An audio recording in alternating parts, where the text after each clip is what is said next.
당신은 이 지구상에서 온 우주에서 유일무이한 소중한 존재이며 육신이 옷을 벗으면 영혼의 세계에서 영원히 살아가야만 합니다. 인간은 영혼과 육신 또는 영혼육으로 되어 있으며 죽는 것은 흙이 되는 당신의 몸 육신뿐입니다. 누구나 육신이 죽으면 영적인 몸을 가지게 됩니다. 자신이나 타인의 몸과 마음을 정신적으로, 육체적으로 괴롭히는 행동을 절대로 하지 마십시오.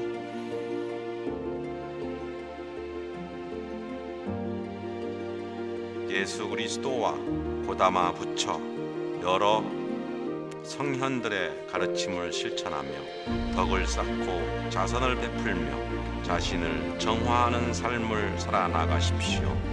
당신은 지금 여기에서 천상 행복을 느끼며 살아갈 수 있습니다.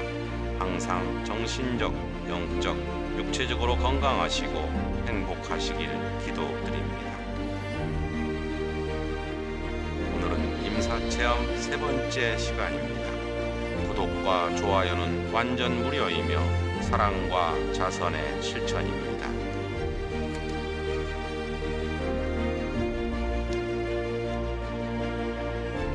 영적인 몸은 물리적 신체와 정신의 중간체로서 에너지가 넘치고 파동을 일으키며 물리적 신체에서 벗어날 수 있고 여행도 할 수 있고 천체 여행이라고 합니다. 다른 실체들과 접촉도 할 수 있습니다. 닫힌 벽도 무사히 통과할 수가 있습니다. 양자 물리학 이론에서 논의되는 부분입니다. 요한복음 20장 19절의 말씀입니다. 그날 곧 주간 첫날 저녁이 되자 제자들은 유다인들이 두려워 문을 모두 잠가 놓고 있었다. 그런데 예수님께서 오시어 가운데에 서시며 너희에게 평화를 준다. 내 평화는 세상이 주는 평화와는 다르다고 말씀하십니다. 터널을 통과함.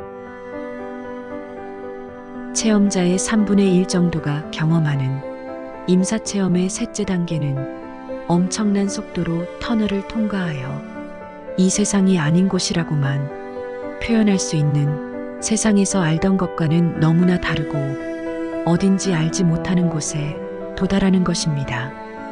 일반적으로 체험자의 3분의 2 정도는 100만 개의 태양이 있는 것처럼 밝지만 눈부시지는 않은 빛을 만납니다. 베티의 얘기를 들어봅니다. 나는 거대한 에너지 앞에 있게 되었는데 다른 때 같았으면 공포에 떨었겠지만 그때는 아주 편안하고 고요한 기분 좋은 상태였다. 치유 과정이 진행되고 있었다. 내 주위를 맴도는 이 에너지 덩어리를 지배하는 것은 사랑이었고 나는 안정감과 평화를 즐기면서 그 열과 밀도에 빠져들었다. 나는 죽음의 그늘진 골짜기란 바로 여기를 말하는 것이 분명해라고 생각했다. 내 일생에 그처럼 평온한 적은 없었다. 체험자들은 시간과 공간이 다른 세상에 있게 된다.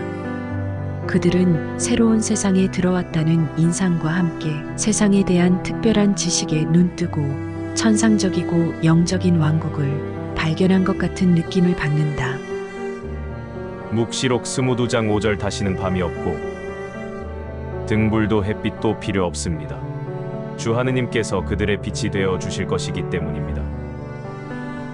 그들은 영원 무궁토록 다스릴 것입니다. 다른 영적 인간들을 만나 임삽 체험자들은 자기들보다 먼저 죽은 사랑하는, 이들은 대부분 가까운 친지, 생전에 알던 사람, 모르는 사람, 영적 인물들을 만난다고 말합니다. 이들을 사람들이라고 해야 할지 아니면 신비적 존재들, 영들이라고 해야 할지 모르겠다. 아무튼 이들은 순수하게 영은 아니며 그들은 쉽게 알아볼 수 있고 말도 한다. 이 점에 대해서는 모든 증언이 일치한다. 나는 이곳에서 내가 알던 죽은 이들을 보았다. 아무 말도 하지 않았는데도 마치 나와 그들은 서로의 생각을 알고 있는 것 같았다. 나는 그들이 내 모든 생각을 알고 있다는 것을 알 수 있었다. 말로 표현할 수 없을 만큼 깊은 평화가 느껴졌다. 그건 멋진 느낌이었다. 나는 충만한 행복감을 느꼈고 무언가와 하나 된 것 같았다. 루가복음 16장 22절. 그러다 그 가난한 이가 죽자 천사들이 그를 아브라함 곁으로 데려갔다. 부자도 죽어서 묻혔다. 부자가 저승에서 고통을 받으며 눈을 뜨니 멀리 아브라함과 그의 곁에 있는 라자로가 보였다. 빛의 존재를 만남. 무한하고 조건 없는 사랑을 뿜어내는 빛이 존재와의 만남은 형언할 수 없는 체험이다.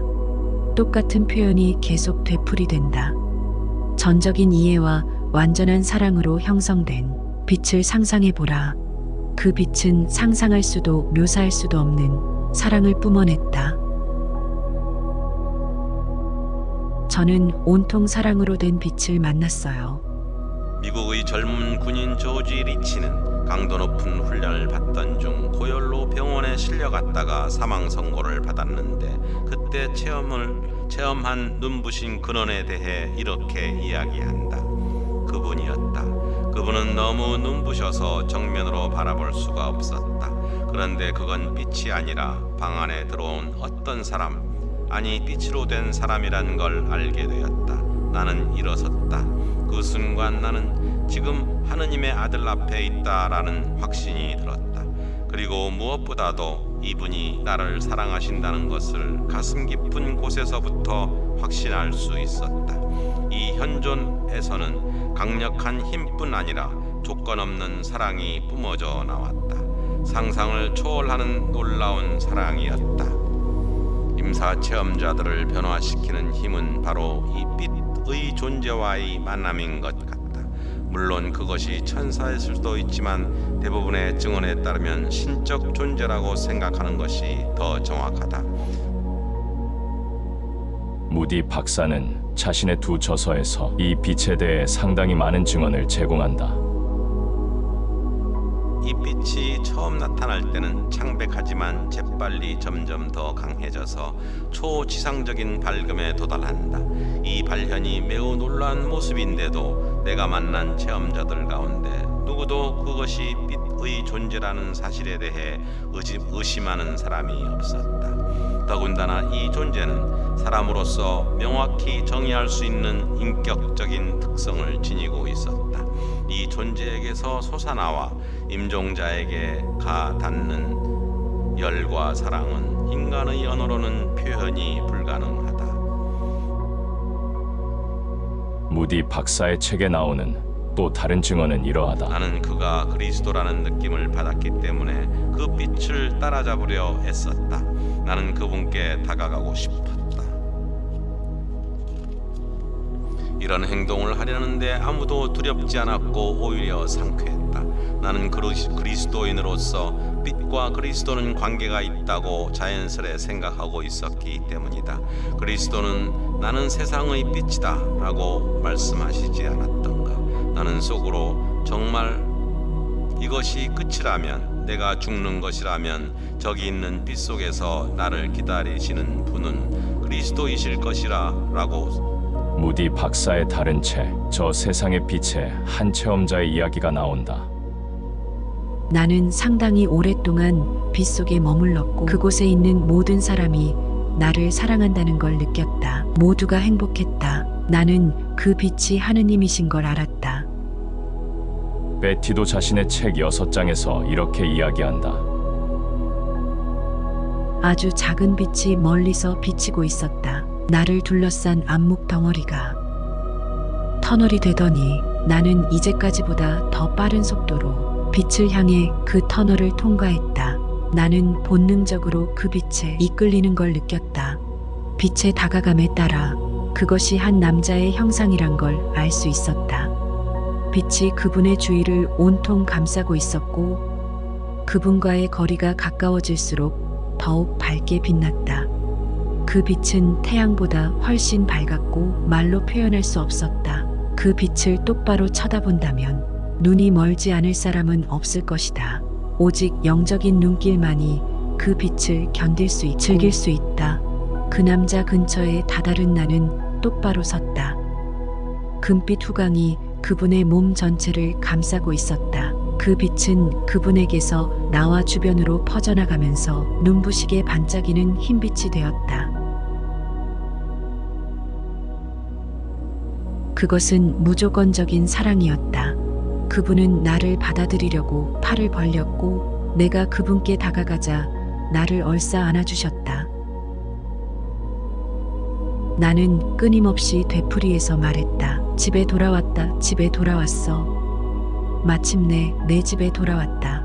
나는 무한히 큰 그분의 영을 느꼈고 내가 언제나 그분과 연결되어 있었으며 실제로 그분에게서 멀리 있은 적이 한 번도 없었음을 깨달았다.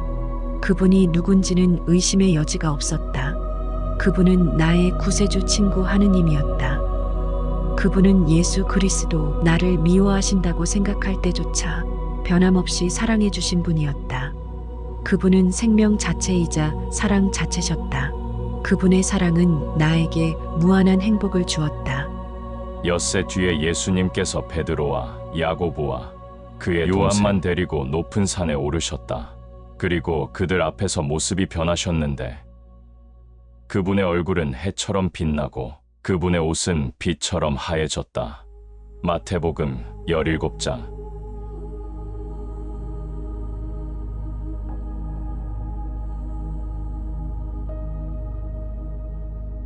항상 영육간에 건강하시고 주님의 사랑과 평화와 풍요와 번영이 형제 자매님들과 그 가정에 항상 풍성하게 내리시길 기도합니다. 고맙습니다. 사랑합니다.